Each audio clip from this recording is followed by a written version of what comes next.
Hi hello ಹೇಗಿದ್ದೀರಾ ಎಲ್ಲರೂ welcome back to my YouTube channel. ಇವತ್ತಿನ ವಿಡಿಯೋದಲ್ಲಿ ಒಂದು ಕ್ವಿಕ್ ಆಗಿ ಮಾಡುವಂಥ ಬ್ರೇಕ್ಫಾಸ್ಟ್ ರೆಸಿಪಿನ ಶೇರ್ ಮಾಡ್ತೀನಿ. ಈ ಬ್ರೇಕ್ಫಾಸ್ಟ್ ಮಾಡೋದಕ್ಕೆ ನಾನು ಈ ಥರ ಉದ್ದ ಬದನೆಕಾಯಿನ ತಗೊಂಡಿದ್ದೀನಿ. ಇವತ್ತು ನಾವು ವಾಂಗಿಬಾತ್ ಮಾಡ್ತಾ ಇದ್ದೀವಿ. ಈ ವಾಂಗಿಬಾತ್ ಮಾಡೋದಕ್ಕೆ ನೀವು ಮೊದಲಿಗೆ ಅನ್ನ ಮಾಡ್ಕೊಂಡು ಇಟ್ಕೊಂಡಿರಬೇಕು. ಇವಾಗ ಒಂದು ಬಾಣಲೆಗೆ ಒಂದು 3 ಸ್ಪೂನಷ್ಟು ಎಣ್ಣೆ ಹಾಕ್ಕೊಂಡಿದ್ದೀನಿ. ಎಣ್ಣೆ ಕಾದ ನಂತರ ಒಂದು ಅರ್ಧ ಸ್ಪೂನಷ್ಟು ಸಾಸಿವೆ, ಅರ್ಧ ಸ್ಪೂನಷ್ಟು ಕಡಲೆಬೇಳೆ, ಅರ್ಧ ಸ್ಪೂನಷ್ಟು ಉದ್ದಿನ ಬೇಳೆನ ಹಾಕ್ಕೊಂಡಿದ್ದೀನಿ. ಇದೊಂದು ಸ್ವಲ್ಪ ಚೆನ್ನಾಗಿ ಕಲರ್ ಬರಬೇಕು. ಈಗ ಇದಕ್ಕೆ ಒಂದು ಕಡ್ಡಿಯಷ್ಟು ಕರಿಬೇವನ್ನ ಹಾಕ್ಕೊಂಡಿದ್ದೀನಿ. ಹಾಗೆ ಒಂದು ಹಸಿಮೆಣಸಿನ್ಕಾಯಿನ ಕಟ್ ಮಾಡ್ಕೊಂಡು ಹಾಕ್ಕೊಳ್ತೀನಿ. ಹಾಗೆ ಉದ್ದುದಕ್ಕೆ ಕಟ್ ಮಾಡಿರೋ ಒಂದು ಈರುಳ್ಳಿನ ಹಾಕ್ಕೊಂಡಿದ್ದೀನಿ. ಈಗ ಈರುಳ್ಳಿನ ಸ್ವಲ್ಪ ಕಲರ್ ಬರೋ ತನಕ ಫ್ರೈ ಮಾಡ್ಕೋಬೇಕು. ನಾವು ಈ ವಾಂಗಿಬಾತ್ ಮಾಡೋದಕ್ಕೆ MTR ವಾಂಗಿಬಾತ್ ಪೌಡ್ರ್ ಯೂಸ್ ಮಾಡ್ತಾ ಇದ್ದೀನಿ. ಇದು 10 ರುಪೀಸ್ ಪ್ಯಾಕೆಟ್ ಬರುತ್ತೆ. ಇದರ ಟೇಸ್ಟನ್ನು ತುಂಬ ಚೆನ್ನಾಗಿರುತ್ತೆ ಈ ಥರ ಮಾಡಿದರೆ.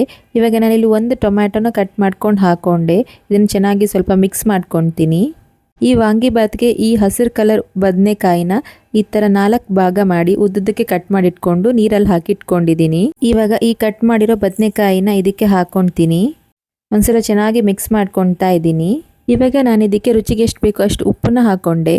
ಹಾಗೆ ಒಂದು 4 ಸ್ಪೂನಷ್ಟು ಹುಣಸೆ ಹಣ್ಣಿನ ರಸನ ಹಾಕ್ಕೊತಿದ್ದೀನಿ. ಇದಕ್ಕೆ ಹುಣಸೆ ಹಣ್ಣಿನ ರಸ ಹಾಕೋದ್ರಿಂದ ಟೇಸ್ಟ್ ತುಂಬ ಚೆನ್ನಾಗಿ ಬರುತ್ತೆ. ಹಾಗೆ ಒಂದು 50 ಗ್ರಾಮ್ ಅಷ್ಟು ಹಸಿ ಬಟಾಣಿನ ಹಾಕ್ಕೊತಿದ್ದೀನಿ. ಇದು ನೀವು ಬೇಕಿದ್ರೆ ಹಾಕಿ, ಇಲ್ಲಾಂತಂದರೆ ಸ್ಕಿಪ್ ಮಾಡ್ಕೋಬೋದು. ಇದನ್ನು ಚೆನ್ನಾಗಿ ಮಿಕ್ಸ್ ಮಾಡ್ಕೊತೀನಿ. ಇವಾಗ ಇದಕ್ಕೆ ಅರ್ಧ ಚಮಚದಷ್ಟು ಅರಿಶಿನ ಪುಡಿನ ಹಾಕ್ಕೊತೀನಿ. ಹಾಗೆ ಒಂದು ಅರ್ಧ ಚಮಚದಷ್ಟು ಬೆಲ್ಲ ಹಾಕ್ಕೊತಾ ಇದ್ದೀನಿ. ಬೆಲ್ಲ ಹಾಕೋದ್ರಿಂದ ಇದು ಟೇಸ್ಟ್ ಚೆನ್ನಾಗಿರುತ್ತೆ. ಇವಾಗ ಬದನೆಕಾಯಿ ಇದರಲ್ಲಿ ಸ್ವಲ್ಪ ಫ್ರೈ ಆಗಬೇಕು. ಉಪ್ಪು, ಹುಳಿ, ಹಾಗೆ ಖಾರ, ಸ್ವೀಟ್ ಎಲ್ಲನೂ ಬದನೆಕಾಯಿ ಚೆನ್ನಾಗಿ ಎಳ್ಕೊಳ್ಳುತ್ತೆ ಈ ಥರ ಫ್ರೈ ಮಾಡ್ಕೊಳ್ಳೋದ್ರಿಂದ.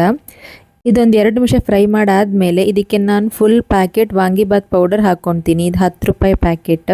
ಇದನ್ನು ಹಾಕಿ ಒಂದು 4 ನಿಮಿಷ ಫ್ರೈ ಮಾಡ್ಕೋಬೇಕು. ನಿಮಗೇನಾದರೂ ಬೇಕಿದ್ರೆ ನೀವು ಒಂದು ಸ್ವಲ್ಪ ನೀರು ಹಾಕ್ಕೊಂಡು ಇದನ್ನು ಬೇಯಿಸ್ಕೋಬೋದು. ಇದನ್ನ ಬದನೆಕಾಯಿ ಹಾಕಿದ್ಮೇಲೆ ನೀವು ಒಂದು 5 ನಿಮಿಷ ಫ್ರೈ ಮಾಡಿಕೊಂಡ್ರೆ ಸಾಕು. ನಿಮಗೆ ಇದು ಗೊಜ್ಜು ರೆಡಿ ಆಗುತ್ತೆ. ನೀವು ಉಪ್ಪೇನಾದರೂ ಬೇಕಿದ್ರೆ ಇವಾಗ ಆ್ಯಡ್ ಮಾಡ್ಕೋಬೋದು. ಇವಾಗ ಇಲ್ಲಿ ಬೇಯಿಸಿಟ್ಟಿರೋ ಅನ್ನ ಇದೆ. ಈ ಅನ್ನನ ಇದಕ್ಕೆ ಹಾಕ್ಕೊಂಡು ನಾನಿಲ್ಲಿ ಮಿಕ್ಸ್ ಮಾಡ್ಕೊತೀನಿ. ಚೆನ್ನಾಗಿ ಮಿಕ್ಸ್ ಮಾಡ್ಕೋಬೇಕು ಗ್ಯಾಸ್ ಆಫ್ ಮಾಡಿಕೊಂಡು. ಬೆಳಗಿನ ಬ್ರೇಕ್ಫಾಸ್ಟ್ಗೆ ಹಾಗೆ ಲಂಚ್ ಬಾಕ್ಸ್ಗೆ ಟೇಸ್ಟಿಯಾಗಿರೋ ವಾಂಗಿಬಾತ್ ರೆಡಿ ಆಯಿತು. ನೀವು ಇದನ್ನ ಮಿಸ್ ಮಾಡದೆ ಮನೆಯಲ್ಲಿ ಟ್ರೈ ಮಾಡಿ. ನೀವಿನ್ನೂ ನನ್ನ ಚಾನಲ್ನ ಸಬ್ಸ್ಕ್ರೈಬ್ ಆಗಿಲ್ಲ ಅಂದರೆ ಪ್ಲೀಸ್ ಸಬ್ಸ್ಕ್ರೈಬ್ ಮಾಡಿ. ಹಾಗೆ ಲೈಕ್ ಮಾಡಿ, ಶೇರ್ ಮಾಡಿ, ಕಮೆಂಟ್ ಮಾಡಿ. Thank you.